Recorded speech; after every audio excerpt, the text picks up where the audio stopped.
Bienvenidos al podcast de actualidad del día 9 de febrero de 2024.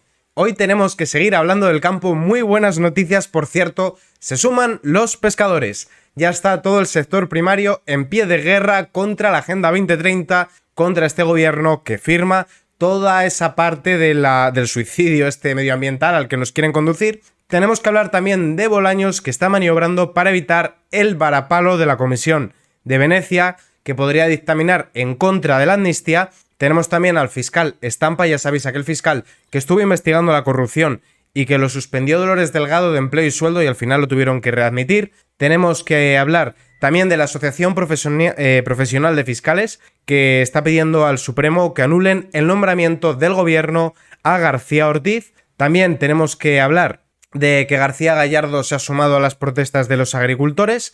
Más política nacional, alguna noticia más que tenemos que comentar, y luego ya pasaremos a la política internacional. Si el otro día hablábamos de El Salvador con la reelección de Nayib Bukele, ahora toca hablar de Nicaragua con el atroz régimen sandinista. Tenemos que hablar también de Milei, y es que los votantes de Milei pueden ser clave para las elecciones gallegas y que Vox consiga representación dentro de la Xunta, donde todavía se les resiste, donde todavía no tienen representación. Y finalmente tenemos un par de noticias de economía. Este gobierno tan verde y ecoresiliente que nos dice que no usemos el coche y que pretende que los agricultores tengan las tierras en barbecho, resulta que quema gas como locos. Pero ellos no contaminan, contaminamos nosotros, ellos no. Y también que el gobierno va a subir otra vez las nóminas de los funcionarios dentro de la coyuntura económica española, que no es buena. En total, en torno a 15 noticias que vamos a ver hoy. Así será la tractorada que han convocado los agricultores en Madrid para llegar hasta Ferraz. De esto voy a hacer vídeo para el otro canal luego, porque los agricultores han tenido una idea que chapó por el campo, que es ir a los Goya. Van a ir a los Goya, donde se reúnen todos los politicastros con los pijoprogres de la farándula, que para ellos sí que hay dinero, que están hipersubvencionados. Todos estos actorzuelos y directorzuelos cuyas películas nadie ve. Y bueno, ahí vamos a ver las dos Españas. La España rural, la España que tiene arraigo con la tierra, contra esa España cosmopolita, desarraigada, que no valora la tradición. Va a ser una dicotomía bastante interesante. Yo tengo ganas de ver qué pasa. Y Sánchez tendrá que ir en el Falcon, por cierto. Ya digo, todo esto lo explicaré mejor luego en el vídeo que haré esta noche. Las jornadas de protestas agrícolas continúan en España por cuarto día consecutivo y siguen ocupando las principales vías y carreteras de todo el país para protestar sobre la excesiva burocracia, las políticas y la importación de productos más baratos desde el exterior de la Unión Europea. Esto hay que explicarlo porque aquí ya en España vamos a comparar, no voy a entrar en Francia y Alemania, vamos a hablar de España, que es nuestro país. Comparemos España con Marruecos. El agricultor español tiene que entregar los productos en una fecha determinada, con lo cual tiene que dar de alta a X número de personas, con el coste agregado de las subidas de salario mínimo interprofesional, dar de alta a todos en la seguridad social. Eso lo primero. En Marruecos ya sabéis cómo está la mano de obra. Lo segundo, en España tienen cupos, tienen cuotas, no pueden producir todo lo que les dé la gana, producen sobre papel. En Marruecos puedes plantar lo que te apetezca. Y luego tenemos también la cuestión de que tenemos que usar en España una serie de fitosanitarios porque supuestamente otros no son aptos para el consumo humano, pero en Marruecos puedes usar los productos fitosanitarios que a ti te dé la gana. Consecuencia de todo ello, pues producir tomate en rama en España son 5 euros y pico en el mercado y el marroquí 1,85. Aparte de ello, hay que tener en cuenta que en el caso de España el agricultor paga impuestos. El transportista que lo lleva al almacén logístico paga impuestos, el almacén logístico paga otra vez impuestos, el otro transportista vuelve a pagar impuestos, el supermercado paga impuestos y tú cuando lo compras vuelves a pagar. Pensad, por ejemplo, en un tomate que sale de la huerta murciana y que lo consume alguien en Madrid. Eso primero tienes que llevarlo al almacén logístico de Madrid, de ahí tiene que pasar a los almacenes de los supermercados, con lo cual cada vez que hay un movimiento tienes que pasar por caja, tiene que poner Hacienda al cazo. Y bueno, pues eso va encareciendo progresivamente el precio de los bienes que produce el campo. Por todo ello, pues la situación de los agricultores y de los ganaderos está llegando a unos niveles donde prácticamente trabajan para sobrevivir. O sea, que es una cosa dantesca. Los tractores en la tarde de ayer, 8 de febrero, llegaron a entrar en Barcelona al mismo tiempo Debido a que la tensión continua aumentaba por momentos y los agricultores pretenden dificultar el acceso a las ciudades del país, se ha marcado como objetivo llegar a Madrid, a la sede del PSOE en Ferraz. En este sentido, la plataforma 6 de febrero, que apareció en las redes sociales como promotor de las protestas, ha convocado a los agricultores y ganaderos para entrar con sus tractores en la capital y se espera contar con al menos 5.000 camioneros. Bravo por el gremio del transporte al sumarse, y se deberían de sumar también los taxistas. Y nos deberíamos de sumar todos. De hecho, si sois de Madrid, id, porque realmente la Agenda 2030 no afecta solo al campo. Pensar que afecta solo al campo es un error garrafal y supino. Esto nos afecta a todos. Por A o por B, nos podrá afectar de forma más directa o más indirecta. De que nos va a afectar, nos va a terminar afectando a absolutamente todos. De hecho, ya veo por ahí algunos diciendo, es que el campo está pidiendo de estos que supuestamente dicen que son liberales, pero son liberales puristas, porque yo soy más o menos liberal y estoy apoyando al campo. Dicen, no, es que los agricultores exigen proteccionismo. No, perdona, no te equivoques. No están hablando de competencia desleal por la globalización o libre mercado. Están hablando de competencia desleal por todos los palos que tanto el Estado como la Unión Europea le pone a los productores españoles en la rueda. Venga palo en la rueda, mientras que hemos visto, porque eso está ya más que demostrado, que la Unión Europea y España están subvencionando al campo magrebí de Marruecos, que no tiene ningún tipo de sentido que tú estés subvencionando a un competidor directo. Entonces, no es que los agricultores españoles sean tontos y no puedan ser capaces de competir con Marruecos. El problema es que les están poniendo toda una serie de trabas y protestan y hacen muy bien en protestar. Finalmente, hay que recordar que las diversas protestas que se quieren llevar a cabo el sábado no cuentan con la autorización expresa del delegado del gobierno. Y eso está muy bien, pero es el gobierno el primero en saltarse la Constitución, tanto con el confinamiento inconstitucional como con la amnistía, que tampoco estaba en la Constitución, dicho por ellos mismos antes del 23J, con lo cual ellos han legitimado que hagamos lo que nos dé la gana. Protestas de los agricultores. Interior blinda con más de 1.000 antidisturbios Madrid y los premios Goya. La Policía Nacional desplegará un importante dispositivo este fin de semana en Madrid y en Valladolid para evitar que los agricultores colapsen los puntos neurálgicos. Los agricultores prometen este sábado colapsar los accesos a Madrid e interferir en la gala de los premios Goya. Para evitar que esta circunstancia se produzca, el Ministerio del Interior desplegará en ambos puntos más de 1 millar de agentes de la Unidad de Intervención Policial. Es curioso que para reprimir a los manifestantes de Ferraz sí que hay dispositivos policiales. Para reprimir al campo sí que hay dispositivos policiales. Pero qué curioso que con el tema de la inmigración ilegal, con la cual se están lucrando supuestas ONGs, que de no gubernamental no tienen nada porque cobran subvenciones, y con la cual se están lucrando también las mafias de trata de personas, para controlar eso no hay dispositivos policiales, dicen que están desbordados y que no lo pueden evitar. Luego veremos que no es así. De hecho, una noticia que tengo de inmigración vais a alucinar, que tiene que ver con Fernando Grande Marlaska. La plataforma 6F, precursora de las tractoradas, ha anunciado que a partir de las 12 del sábado 10 de febrero se podrán producir cortes en las vías de acceso a Madrid. En su mensaje, en el que defienden la acción por el campo y por España, advierten de que estos cortes prevén la posibilidad de paso a vehículos de emergencias, para que luego no puedan echar en cara, no es que la ambulancia, no es que no sé qué, que ya lo están haciendo. Demagogia a tope desde el gobierno. La Policía Nacional teme que se produzca un sábado complicado. Pues ojalá que se produzca, la verdad. Porque es que si no, no se les escucha. Y alguien dice, hombre, es que llevarlo ya a este extremo... Veíamos ayer que con esto han conseguido doblarle el brazo a la Unión Europea y que postergue la prohibición de fitosanitarios. No te dejan otra vía, ¿eh? Que es que por las buenas, por el salir a aplaudir a la Constitución, como decía Antonio Naranjo, no se cambian las cosas. Las cosas se cambian protestando y haciendo presión. Esa es la única manera de poder poner en aprietos al gobierno y que dejen de aplicar una agenda que nadie ha votado. Para este dispositivo, la Policía Nacional desplegará de 800 a 1.000 antidisturbios. La delegación del Gobierno de Madrid ha mantenido este viernes un encuentro con los mandos de Policía y Guardia Civil. Otro de los puntos clave será la gala de los premios Goya. La organización de las protestas ha redactado un escrito tipo por si sus vehículos son parados por Policía Nacional, un documento con encabezado del Ministerio de Política Territorial. Agricultores detenidos, el hermetismo del macrodispositivo policial busca que los planes de los agricultores no se modifiquen. Los mandos policiales consideran que va a ser un dispositivo sensible que irá mutando. Que por cierto ha habido denuncias de que parte de las detenciones han sido ilegales. Yo, como no soy jurista, no voy a afirmarlo. Yo digo lo que he estado leyendo. Y se sabrá con el tiempo. Si han cometido una detención ilegal, lo vamos a saber. Es cuestión de tiempo que la información salga.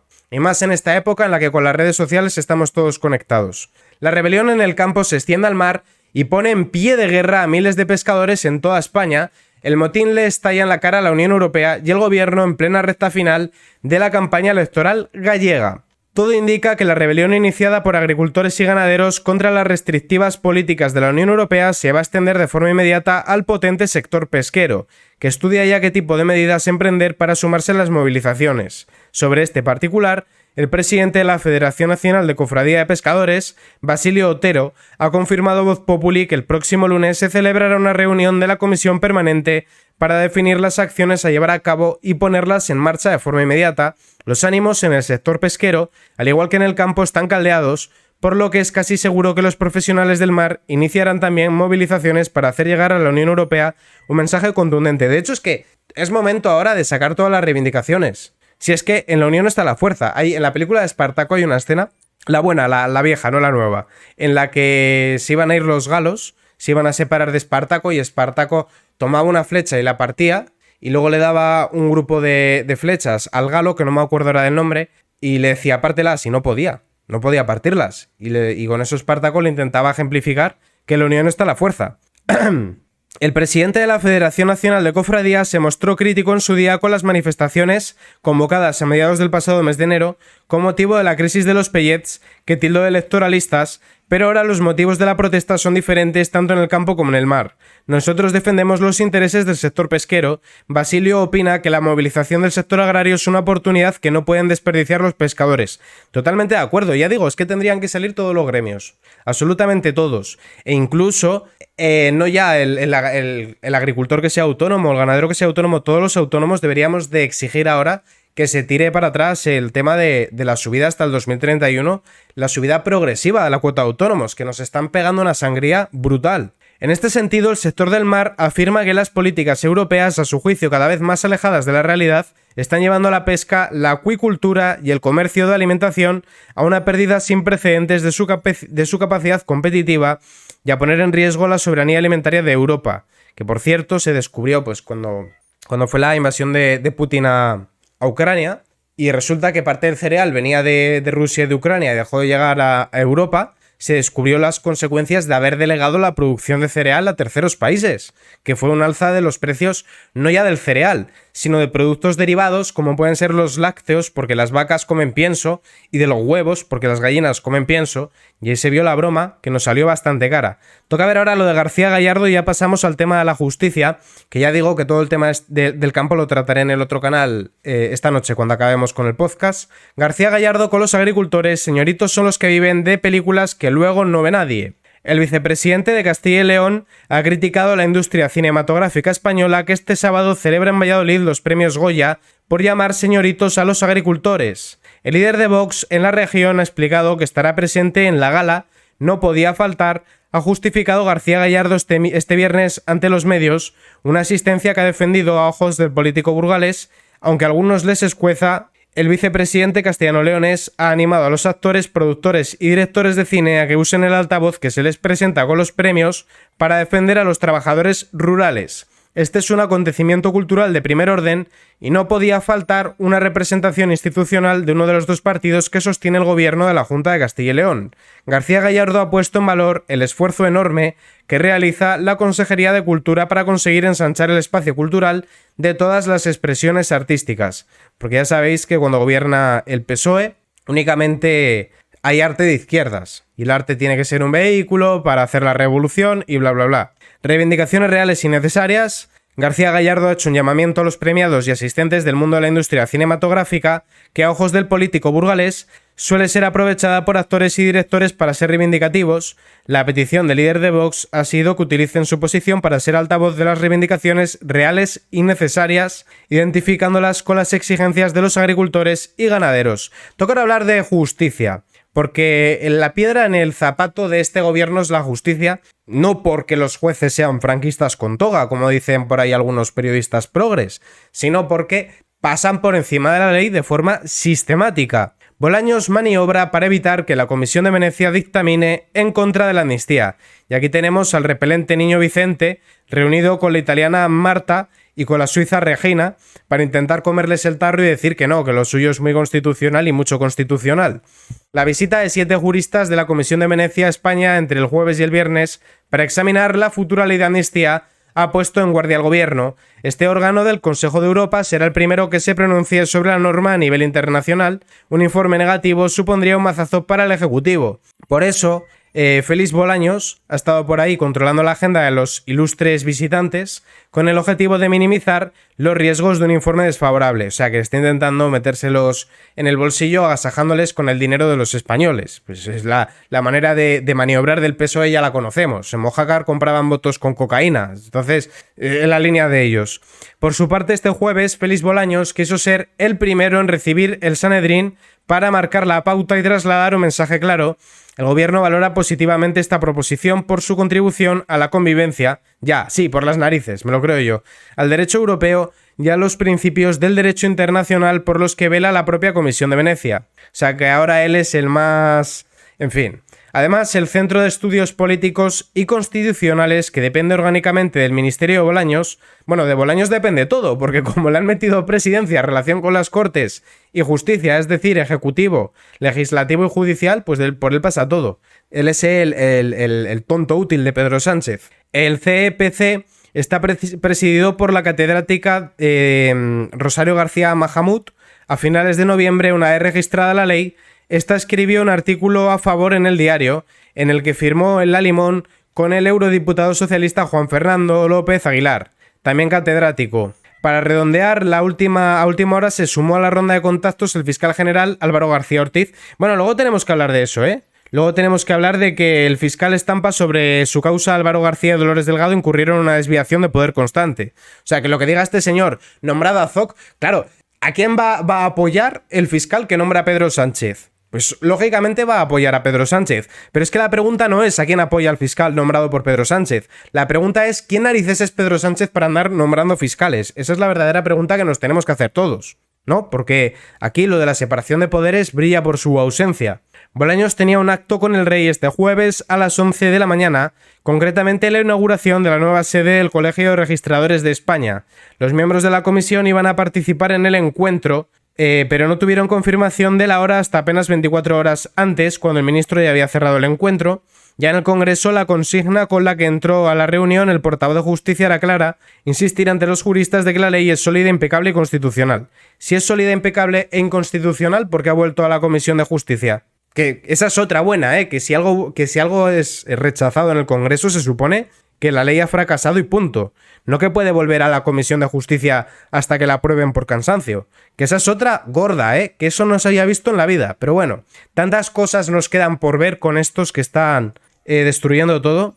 Además de escuchar a Bolaños y a los grupos políticos de ambas cámaras legislativas, en su primer día en España también se entrevistaron con el presidente del Consejo General del Poder Judicial y con los vocales José Antonio Ballestero y Marc Cabrejas. La previsión de la Comisión de Venecia es aprobar su informe de conclusiones en el plenario del 15 y 16 de marzo, y el Partido Popular va a pedir a sus miembros que intenten agilizarlo. Es posible que el primer veredicto internacional llegue antes de que este vuelva al Pleno si el PSOE no logra alcanzar un acuerdo con Junts.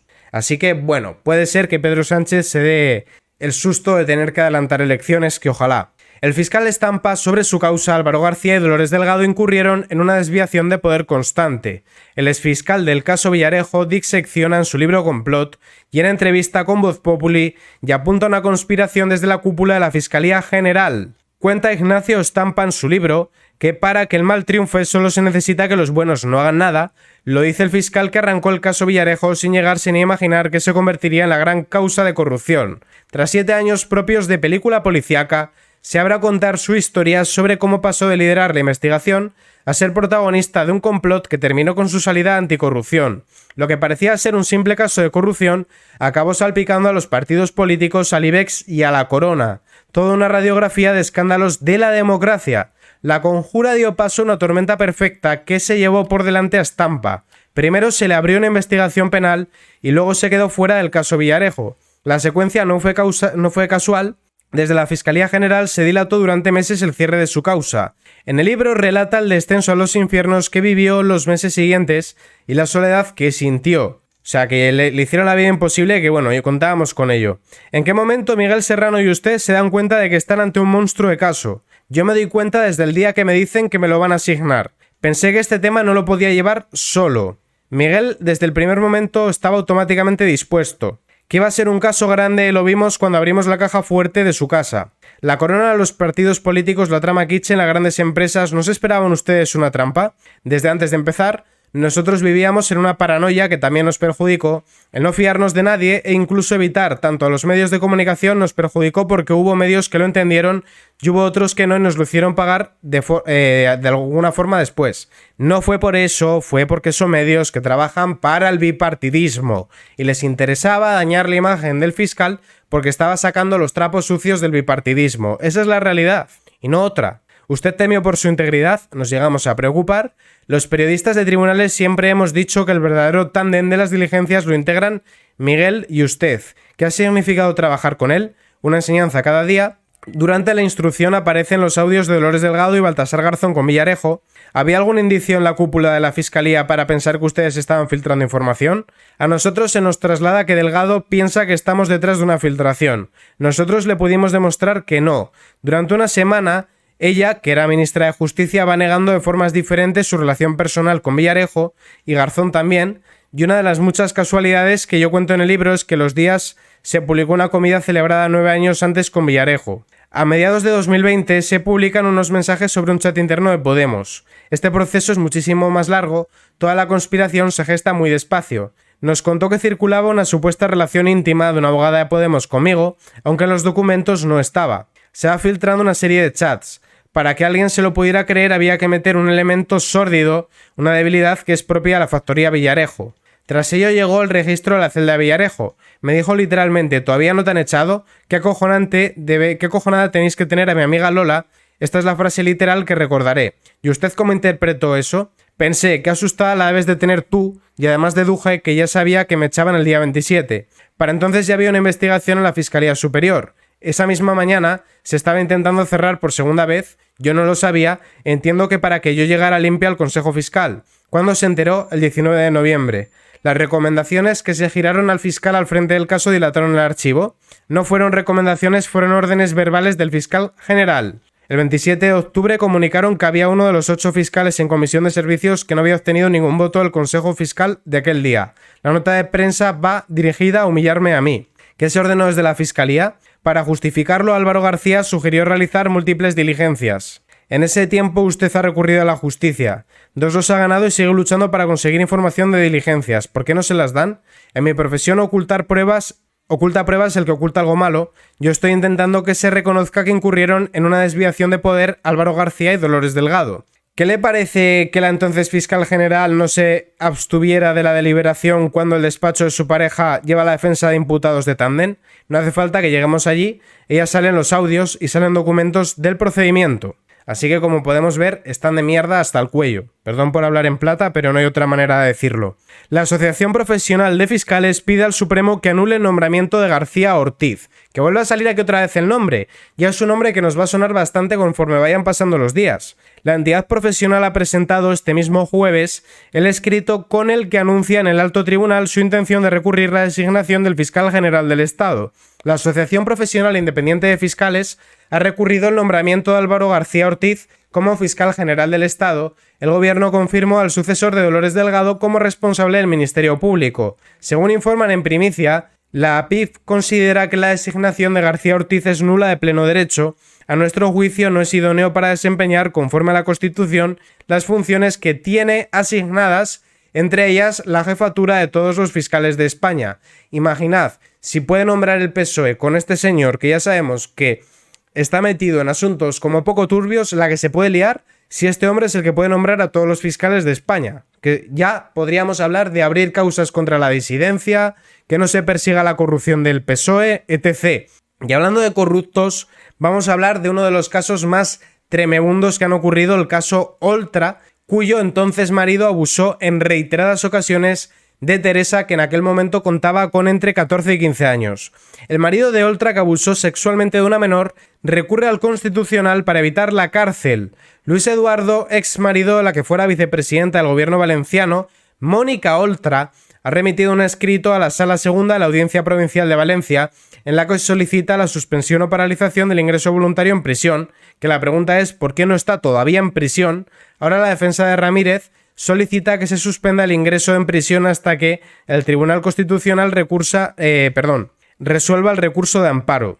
Según las fuentes consultadas por Oquidiario, la defensa del exmarido de Oltra sostiene que su defendido siempre ha permanecido a disposición de la justicia. Los agricultores planean una tractorada en los Goya. Este año la fiesta se celebrará en la calle. La gala de premios Goya se celebra este sábado 10 de febrero en Valladolid y los agricultores están planeando asistir a la ceremonia para realizar una tractorada. Como esto ya lo habíamos visto por encima antes, no lo vamos a volver a ver. Y toca hablar ahora de que ha dimitido la delegada de Radio Televisión Española por la canción ZORRA, que YouTube se enfada si decimos esa palabra, pero con esa palabra vamos a presentarnos a Eurovisión.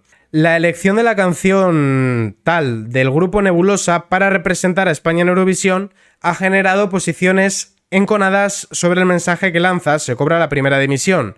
La delegada de Diversidad e Inclusión de Radio Televisión Española ha cesado de su cargo al entender que el tema, lejos de ayudar a las mujeres, las perjudica. Pido perdón a las víctimas de violencia de género. Zorra ni es empoderamiento para las mujeres ni feminismo. No sé si debería decir estas palabras porque este canal lo tengo apercibido con un strike. En el otro canal puedo permitirme correr más riesgos, pero en este no debería decir estas palabras.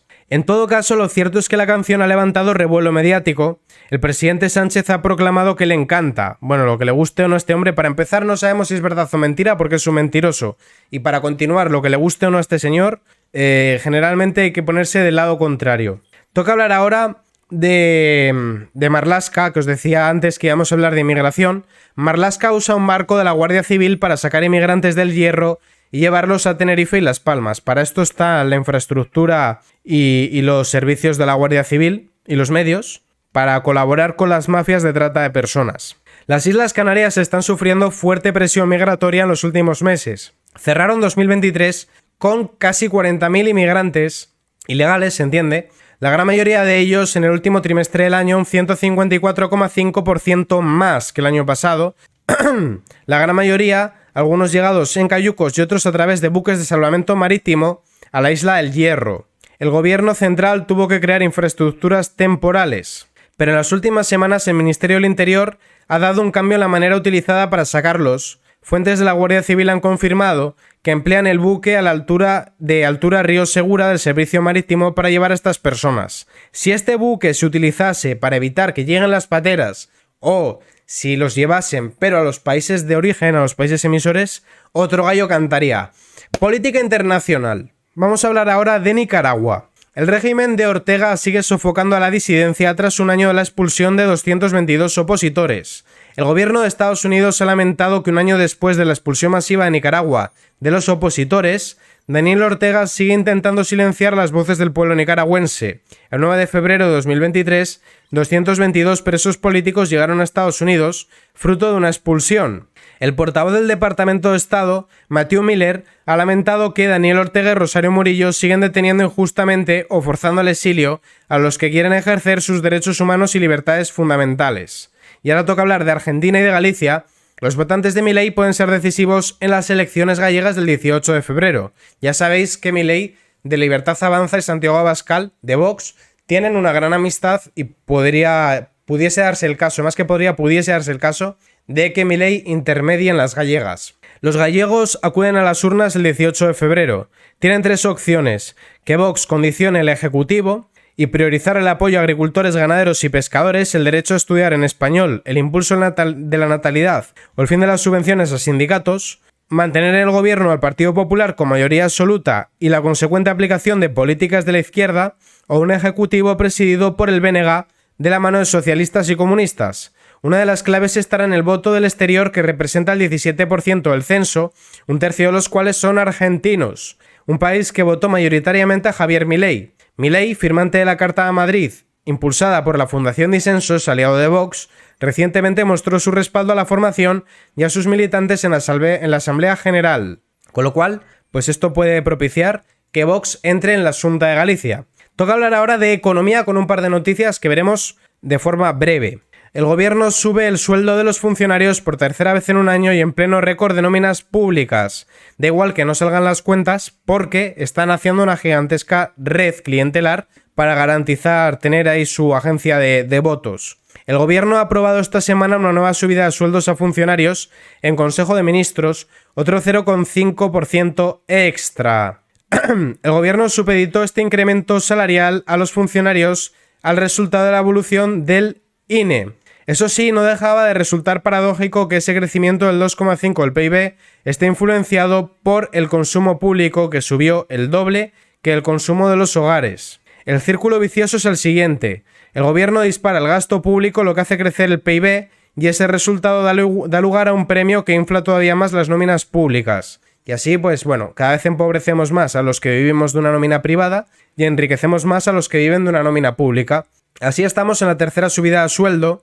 La media supondrá otros 818 millones de euros extra con cargo al contribuyente, que se suma a los 791 millones de euros más que aprobó el Ejecutivo el pasado mes de octubre. Y finalmente, los que van de verdes queman gas como los alemanes. En 2011, Angela Merkel tomó la decisión populista que le ayudaría a permanecer en el poder, que era contraproducente y contraria a los intereses de Alemania, el calendario para el cierre de las centrales nucleares. Los reactores nucleares que operaban en Alemania producían el 25% de la electricidad. Consecuencia de ello, ahora están...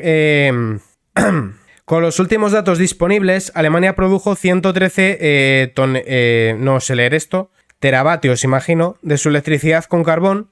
Si no hubiera cerrado sus centrales, estaría quemando un 80% menos de carbón y nada de gas. Tomaron la decisión errónea. Pues aún falta el truco final, la constatación de que se ríen en nuestra cara. Después de cerrar 21,5 gigavatios de potencia nuclear, nos dicen que se van a instalar 24 en centrales de gas para evitar apagones. Es decir, que supuestamente era para no contaminar y van a contaminar más, igual que en España, donde también quieren cerrar las centrales nucleares. Y con esta noticia de economía acabamos el podcast de actualidad del día 9 de febrero de 2024 y muchas gracias a todos por verme.